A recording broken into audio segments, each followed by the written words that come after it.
சென்னை பள்ளிக்கரணையில் சாலையில் அறுந்து விழுந்து கிடந்த மின்வயரை மிதித்ததில் பிரம்பல் ஒருவர் சம்பவ இடத்திலேயே உயிரிழந்த சிசிடிவி காட்சி வெளியாகியுள்ளது. இதுகுறித்த கூடுதல் விவரங்களோடு இணைகிறார் எமது செய்தியாளர் சுமன். சுமன், வணக்கம். விவரங்களை வழங்கலாம். வணக்கம். அதாவது சென்னை பள்ளிக்கரணை பாண்டியம்மன் கோவில் தெருவை சேர்ந்த ரகு இவர் பிளம்பர் வேலை செய்து கொண்டு அந்த பகுதியில் குடும்பத்துடன் வசித்து வருகிறார்.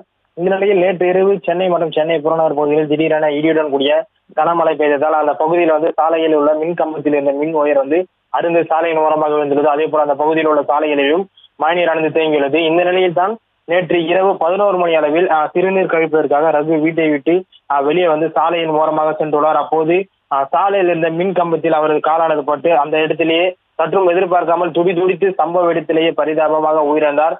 அந்த காட்சி அங்குள்ள சிசிடிவி கேமராவில் பதிவாகி இருந்தது. அந்த காட்சியை தான் நாம் பார்த்து கொண்டிருக்கிறோம்.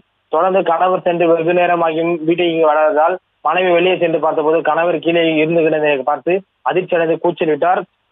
பின்னர் அக்கம் பக்கத்தினர் உதவியுடன் பள்ளிக்கரணை காவல் நிலையத்தில் தகவல் தெரிவித்து சம்பவ இடத்திற்கு வந்த பள்ளிக்கரணை போலீசார் இறந்து கிடந்த ரகுவின் உடலை மீட்டு பிரேத பரிசோதனைக்காக குரோம்பேட்டையில் உள்ள அரசு மருத்துவமனைக்கு அனுப்பி வைத்தனர். குறிப்பாக இந்த பகுதியில் வாரத்திற்கு 2 நாட்கள் இந்த மாதிரியாக மின்சார உயரானது அருந்து விழுகிறது. இந்த பகுதியில் மின்வாரிய ஊழியர்களின் அலட்சியமே இதற்கு காரணம் என்று அப்பகுதி மக்கள் ஒரு குற்றச்சாட்டை வைக்கின்றனர். தற்போது ரகு மின்சார உயரில் துடித்து கீழே விழுந்து உயிரிழக்கும் காட்சியை வெளியாகி பரபரப்பை ஏற்படுத்தியுள்ளது. விவரங்களுக்கு நன்றி சுமன். செய்திகளை உடனுக்குடனும் துல்லியமாகவும் தெரிந்து கொள்ள சப்ஸ்கிரைப் பண்ணுங்க.